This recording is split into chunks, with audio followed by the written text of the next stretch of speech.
Yo, what's good? Welcome into the show. Hope everybody out there as part of Dub Nation is having a fantastic weekend. You're watching Warriors Today by Chat Sports. I'm Chase Sr.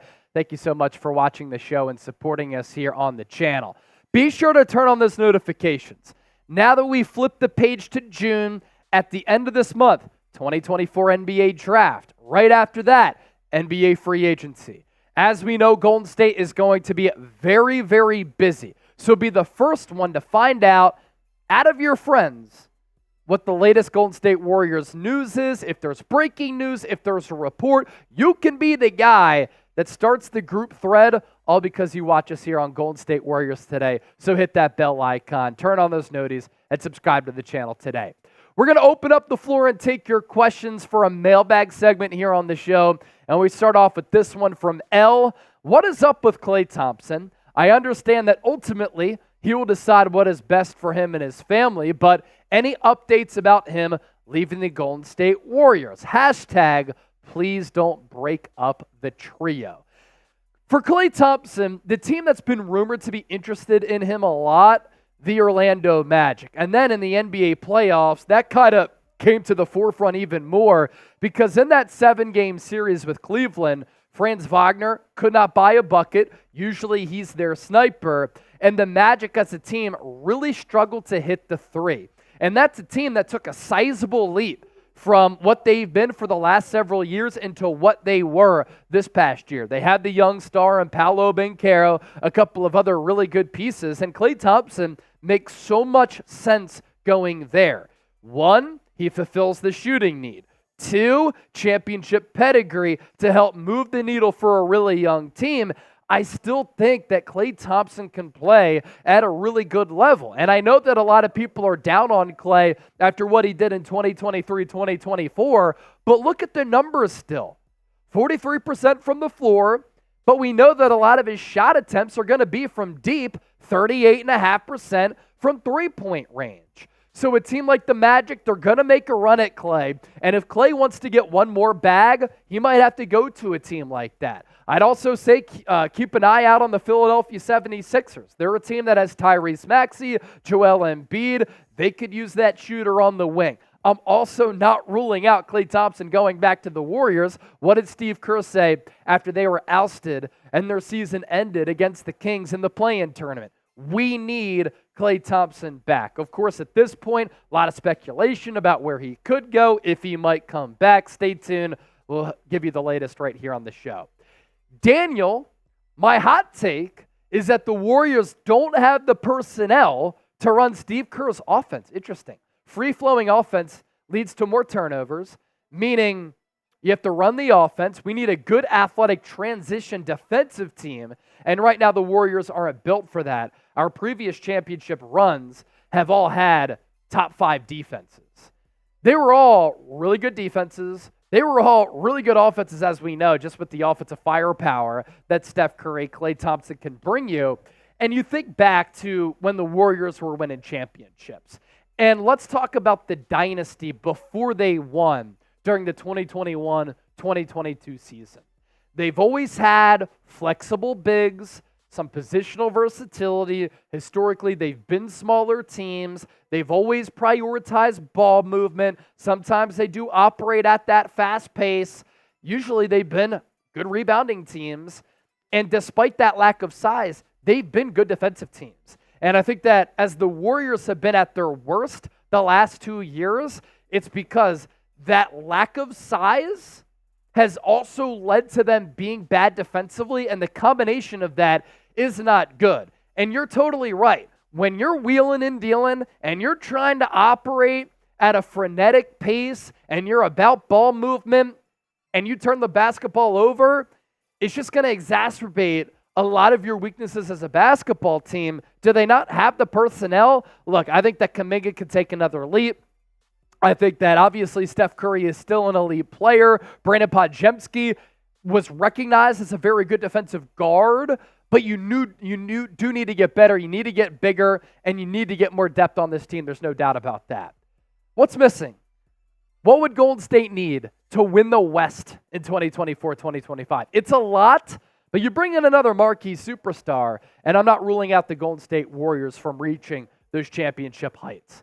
Our mailbag today is sponsored by Prize Picks. If you're looking for promotions, Prize Picks has you covered. If you want to turn $10 into $1,000 into a single game watching your favorite team, you can do that with Prize Picks. The NBA Finals are coming up soon, and when the finals are over, the hoops action, it doesn't stop on Prize Picks. Women's basketball just getting started with young stars like Caitlin Clark and Angel Reese looking to make names for themselves alongside greats like Breanna Stewart and others, Kelsey Plum, Holla. You could win up to 100 times your cash by watching them ball out. And Prize Picks makes daily fantasy sports so easy. Pick 2 or more players, choose more or less on their stats, and you can win big-time money. Our selections for Game 1 of the NBA Finals: Derek Lively, more than 17 points, rebounds, and assists. Derek White, more than 23.5 points, rebounds, and assists. And then Luka Doncic, more than 48.5 points, rebounds, and dimes. Win big money. You can withdraw, if your winnings, by the way, in the Prize Picks app, prizepicks.com/CLNS. We will put that link down below in the comment section as well as in the description of this video. My boy Cade checking in. Cade Jackson, real one, roll call. Realistically, what are you hearing about potential targets for the Warriors? Because at this point, I think that we are all just frustrated. You win the championship a couple of years ago, and you're thinking, man, is this the next wave of that Golden State Warriors dynasty? Last year, disappointing. Now, that 7-game series against the Kings, it was incredible. Steph Curry in that Game 7, how the Warriors were able to navigate that series and win it, that was awesome. But us as fans, we all know that we're smart, right? Warriors need more size. Warriors need more size. Second round series against the Lakers, what happened? They got dusted because they couldn't really keep up with the Lakers size, LeBron James, Anthony Davis, and the physicality that the Lakers had. And then the Warriors also couldn't make shots, and Klay Thompson went cold again in the playoffs. And then this year, they just never found their stride. They couldn't find that rhythm. No consistency. Bad on defense. Sloppy play. And the Warriors were acting as though, we'll get it together, we'll get it together, we'll get it together. They never did. So I think that Golden State should be and will be aggressive this offseason. As far as some of the targets that they're going to go after, you have to figure out what to do with Klay Thompson first, and then you kind of go from there. Because if you don't bring back Klay, you're going to have a pretty big makeover, both with your organization and your roster. So, Cade, stay tuned. We'll put out a video this upcoming week of the top free agent targets to really further answer that question. K-Bands, if Jonathan Kuminga gets traded, we will regret it forever. He is a star in the making. In 2 years, it'll be a mistake. That's why I've said, do not trade Jonathan Kuminga. He's been slow to develop, but he's also a young basketball player as far as how long he's been playing, but also in his NBA life. Last year, you saw him take that leap. Really good two-way player potential.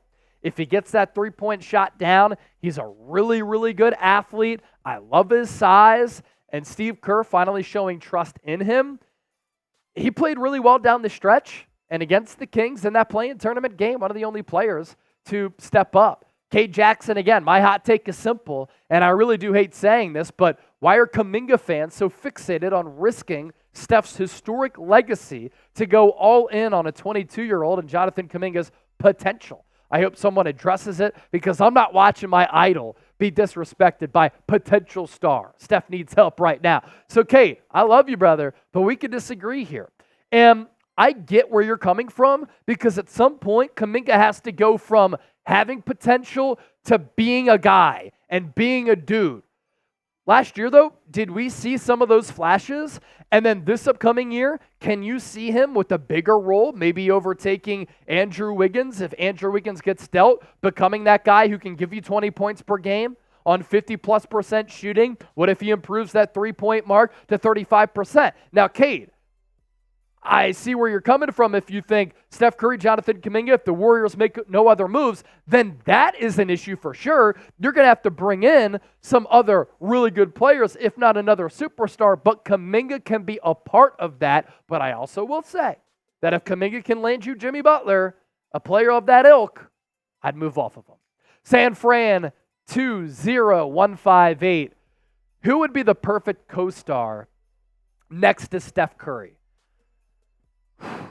Honestly, this is so funny, but I think LeBron James would be an awesome co-star next to Steph. At this point of his career, both are so smart.